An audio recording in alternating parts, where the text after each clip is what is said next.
and we're going to have, oh Lord, I forgot the name now, the middle school. Fremont Middle School, I'm sorry, will stage this for us, and I'm really looking forward to it, especially Strang. I saw him standing in the court. We will talk next to Terry Grable, who is somewhere back there. Mr. Grable! And just one word, we can use a little financial help if you'd care to drop a donation in the box that's sitting on the print shop porch. We would appreciate it. But I hope you enjoy tonight, and that's about all I have to say. So bring on the Fremont Middle School.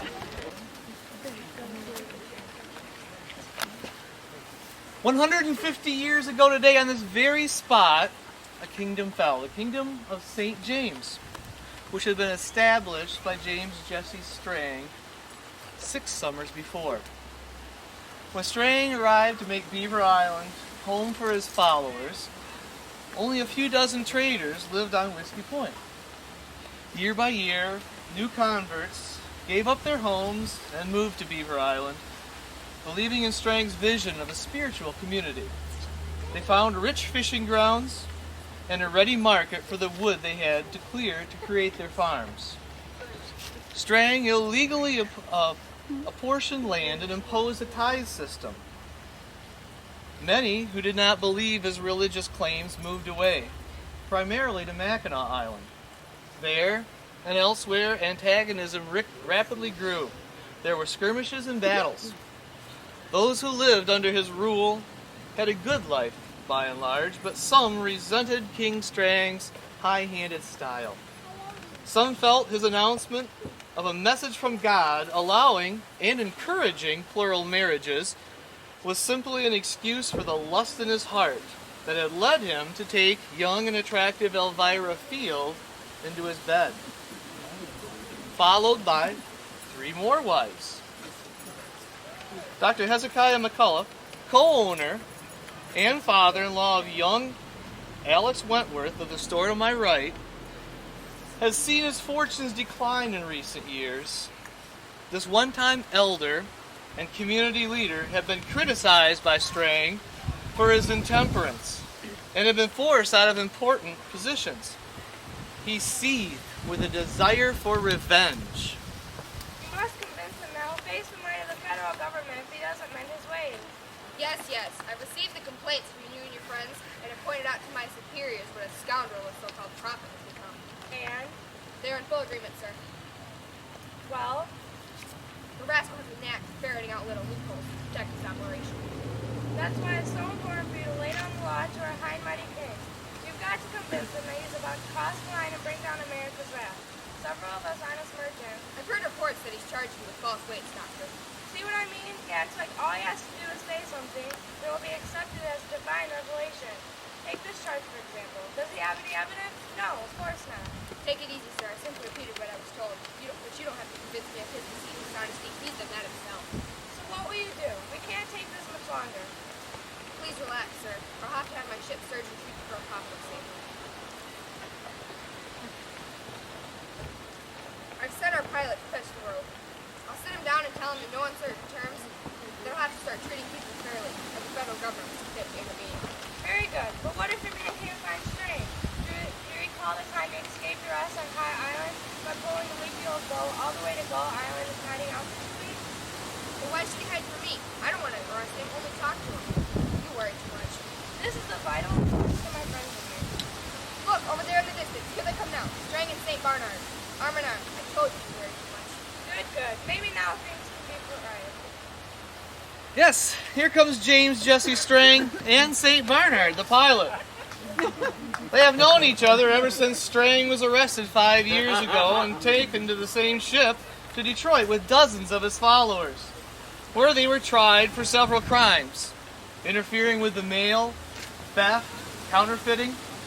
His silver tongue and quick wit got them all acquitted.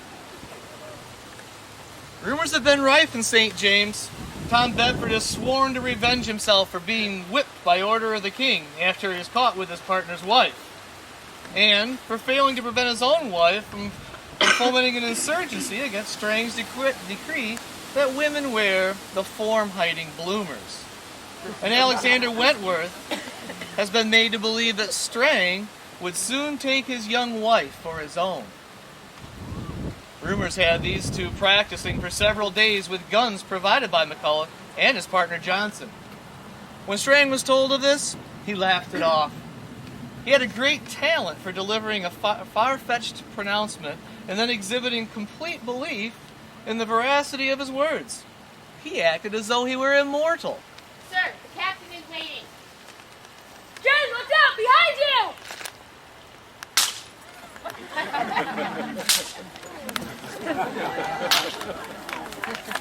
Take that! This is what you get for your evil eye!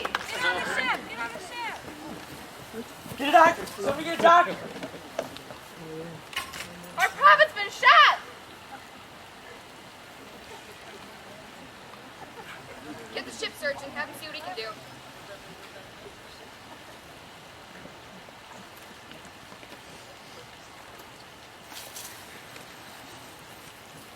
How is he, doctor? Will he live?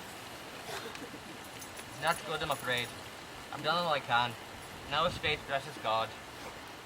Let's take him to our brother's house. Wait, he's still alive! Mr. Strang, Mr. Strang, can you hear me?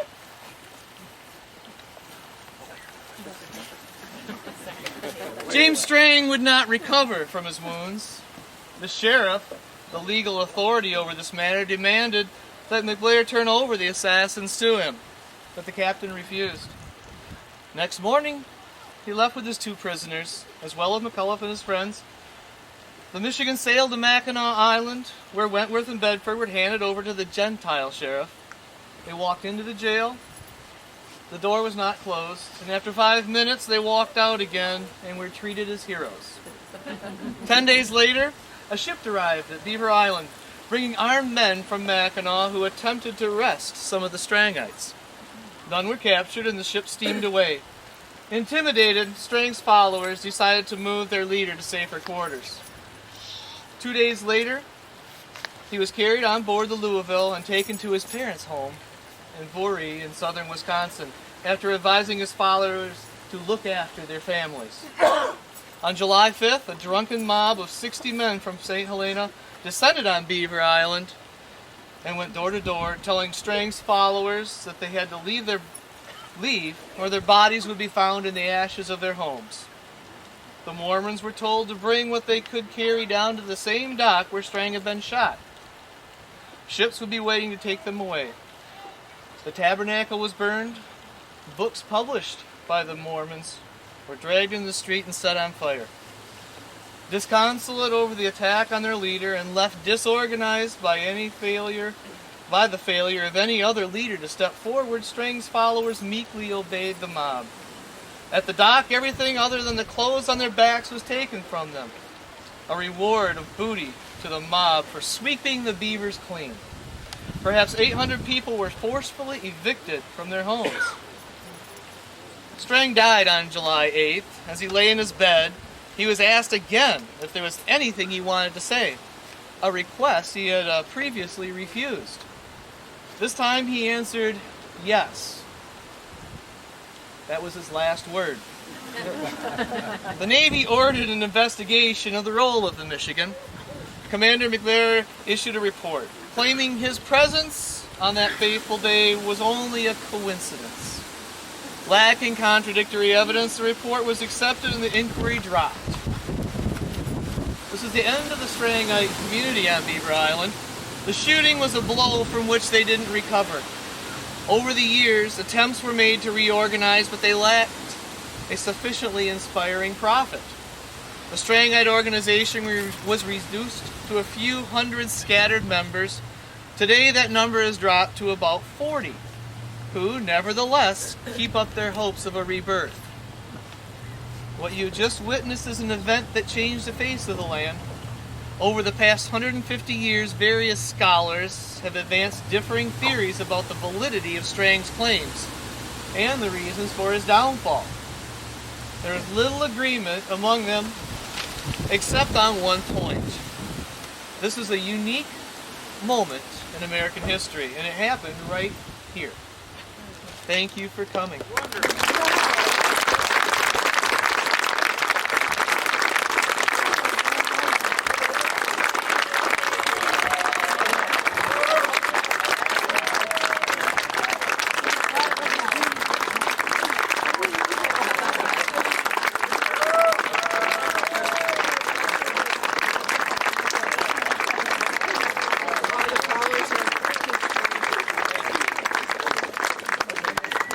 Nice job.